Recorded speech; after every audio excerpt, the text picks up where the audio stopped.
साकिब साहब, एक तो पॉलिटिकल सिचुएशन पे बात करेंगे ही, जो मोदी सरकार वहाँ पे कर रही है, जिस तरह से पॉलिटिसाइज किया जाता है क्रिकेट को, वो कितना कंडेमेबल है। दूसरा ये कि पाकिस्तान ने टॉस जीतकर बैटिंग का फैसला किया है, इसको कैसे देख रहे हैं आप?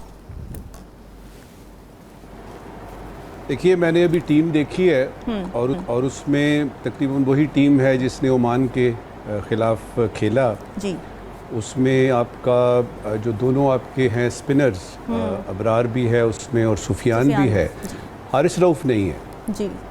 मुझे ये पता है कि हमारे पास जब इंडिया पाकिस्तान का होता है ना जी टाकरा, किसी भी महाज पे, किसी भी जगह पे, किसी भी पिच पे, बाय द वे ये नई पिच है जी। तो ज़रा ध्यान से ख़ास तौर पे बुमराह को और कुलदीप को, इन दो को ज़रा ध्यान से खेलना है। ये नहीं है कि इनके 8 ओवर्स में आपने कुछ करना ही नहीं है, लेकिन ज़रा ध्यान से, टुल्ले नहीं लगाने। तो अच्छा, बहुत ही ध्यान से हो जाता है, डॉट बॉल खेलना शुरू कर देते हैं। और नहीं, मैं इसीलिए कह रहा हूँ ना कि आप उसमें ध्यान से खेलें, टुल्ले नहीं लगाने आपने। ख़ास तौर पे कुलदीप का जो है ना 4 ओवर का स्पेल जो होगा, वैसे तो उनके पास अक्सर पटेल है, यानी वो भी बड़ा अच्छा यानी स्पिनर है। अच्छा जी। अभी ये है कि इस टीम ने जो परफॉर्मेंस दी है आपकी ओमान के, उसके 2 गेंदों पे 2 आउट होते हैं आप जी, बशमूल आपके कैप्टन के, तो वो शायद इस तरह खेल रहे थे कि क्लब की टीम नहीं खेलती कि चलो ठीक, वो भाई हर मैच इंपॉर्टेंट है। Exactly. अच्छा, इसमें सिर्फ एक बात करूंगा कि जब भी पाकिस्तान और इंडिया का होता है मुकाबला क्रिकेट में, तो जाहिर है कि दुनिया का बहुत बड़ा ये एक इवेंट होता है, यानी क्रिकेटिंग में ये उसी तरह है जिस तरह अगर आपको ब्राज़ील और अर्जेंटीना का सॉकर का मैच है जी। या स्पेन में चले जाएं तो रियल माद्रिद और उसके बाद बार्सिलोना का मैच है, कि ना सिर्फ खिलाड़ी आपस में खेल रहे होते हैं और एक तरह से लड़ रहे होते हैं, जो अवाम होती है जी। परसों मैं मैच देख रहा था ये ओमान का, तो मेरे साथ कुछ 2-3 नौजवान पाकिस्तान की किट्स पहन के ना तो बैठे हुए थे, मेरे साथ मैच देख रहे थे। अच्छा, तो मैच जीता तो मैंने उनसे कहा कि अच्छा भाई अब क्या है, यानी कल जो है वो मैंने और आपने प्रैक्टिस करनी है और आए ज़रा चलते हैं कल ना, ये थोड़ा सा देखते हैं बैट शैट पकड़ के। तो उन्होंने कहा छोड़े सर कल क्या करना है, मैं तो परसों की तैयारी कर रहा हूँ। अच्छा, ये उस नौजवान ने कहा, तो उससे मुझे ख्याल आया कि ज़रा देखिएगा कि अवाम पाकिस्तान इंडिया के मैच की तैयारी करती है। इससे अंदाजा लगाइए कि कितना अहम हो जाता है ये इवेंट, कि हम उसमें यानी पिच पे जाके, मैदान में जाके तो नहीं खेल सकते। अच्छा, वो एक बात करूंगा, यानी उसके बाद फिर आप यानी जो हमारा पैनल है वो मौजूद है बड़ा ज़बरदस्त इस मौजू पे बात करने के लिए जी। देखिए, ये बात करना कि जी ये बहुत बड़ा मैच है, पाकिस्तान इंडिया लड़ाई हुई, बुनियानुल मरसूस हुआ, फलाना हुआ और खिलाड़ियों के पीछे फलाना एक पूरी दास्तान है। मेरे ख्याल में आज के मैच में पहली तो आपको ये ब्रेकिंग न्यूज़ दूं कि पाकिस्तान जीतेगा। अच्छा, ठीक है जी। और अगर मीर साहब ने कहा ना कि इंडिया जीतेगा, तो फिर ज़रा मुझे दोबारा माइक ज़रूर दीजिएगा। पाकिस्तान जीतेगा। जो काम की बात है वो ये है कि आपने आसाब की, अगर ये गेम है, अगर ये नर्व्स का खेल है तो नर्व्स को अगर आपने कंट्रोल करना है तो इस तरह नहीं करना कि मॉर्बिडिटी आ जाए कि आप इस तरह कर, इस तरह से नहीं, कॉन्फिडेंस के साथ आसाब पे कंट्रोल करना है।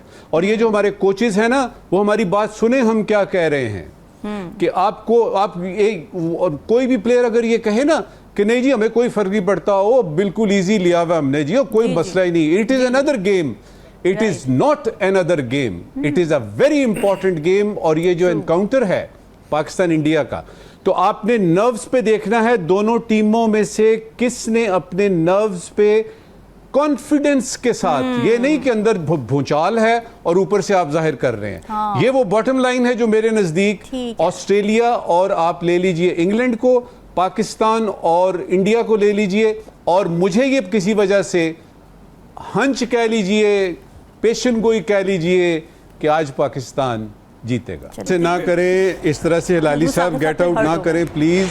अभी मैच जो है वो शुरू नहीं हुआ, इस तरह से ना करें। अच्छा बोलते हैं। देखिए, जो जिम्मेदारी मेरे नज़दीक है बैटिंग की, मुझे बॉलिंग का मसला नहीं है।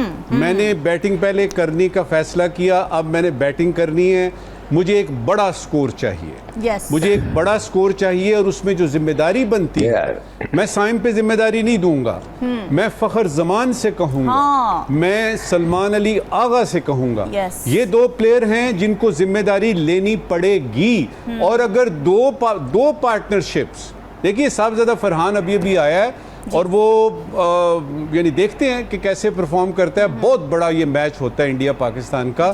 अब इसमें एक और चीज़ भी है कि जिम्मेदारी की बात तो हो गई, ये मौका होता है हीरो बनने का। जो पाकिस्तान इंडिया के मैचेस में जिस तरह सलमान बट ने 2 सेंचुरियां कर दी, या जिस तरह 2017 में जो है वो फ़खर जमान ने 1 सेंचुरी कर दी यानी फाइनल में, और फिर हम जीत गए। हीरो बनने का तो अपने खिलाड़ियों से गुजारिश ये है कि हीरो बनने के लिए ना खेलें, खेल के हीरो बने। अगर आपके दिमाग में ये है ना जी हमने हीरो बनना है और हीरो बनने के लिए तो 2 छिक्के लगा के तो फिर आप आउट हो जाते हैं, तो टोटल स्कोर आपका 12 बनता है। तो पहले 2 छिक्के कोई काउंट ही नहीं करते। ठीक बात है। आपने हीरो बनने के लिए नहीं खेलना, खेलने के लिए खेलें और उसके बाद हीरो आप बनेंगे। मुझे ये पता है, एक मिनट रुके। मुझे ये पता है कि अगर खुदा न खास्ता आज का मैच पाकिस्तान हार गया ना, तो मैं पूरे इस 92 के बाहर भी देख रहे हैं, इधर पाकिस्तान में भी देख रहे हैं, आप सबको बताना है मैंने कि अगर आज पाकिस्तान हारा तो वो पीजे मीर साहब की वजह से हारेगा। देखा। नजमुल साकिब साहब, आप किस तरह इंटरप्रेट कर रहे हैं शहबाज शरीफ की इस स्टेटमेंट को, या जो ऑप्शंस उन्होंने 2 ऑफर किए अफगानिस्तान को? पहले तो एक खबर देनी है कि इस सिलसिले में पाकिस्तान ने क्या फैसला किया है। अच्छा, क्या? ये बातें तो हम सोचते यानी सुनते रहते थे कि दहशतगर्द वहाँ से आते हैं, सेफ हेवन्स वहाँ पे हैं, ख्वारिज वहाँ पे हैं, टीटीपी वहाँ पे है, उधर की जो हुकूमत है वो उनको तहफ़्फ़ुज़ देती है।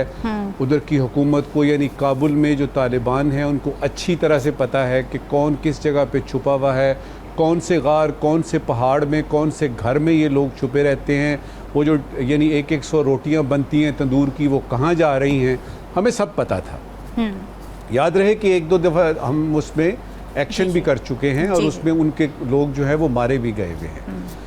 जो इस वक्त की आज की स्टेटमेंट है ना, उसमें वज़ीर आज़म हमारे ने 2 टोक फैसला किया है और ऐलान किया है कि अफ़गानिस्तान चुन ले कि वो पाकिस्तान के साथ है कि टीटीपी के साथ है। ये तो यानी कब से हम कह रहे हैं और उनसे जब मुलाकातें होती हैं पिछले आप 3-4 यानी साल देख लीजिए, जब से तालिबान की हुकूमत आई है उनके साथ हमने कितने डेलीगेशंस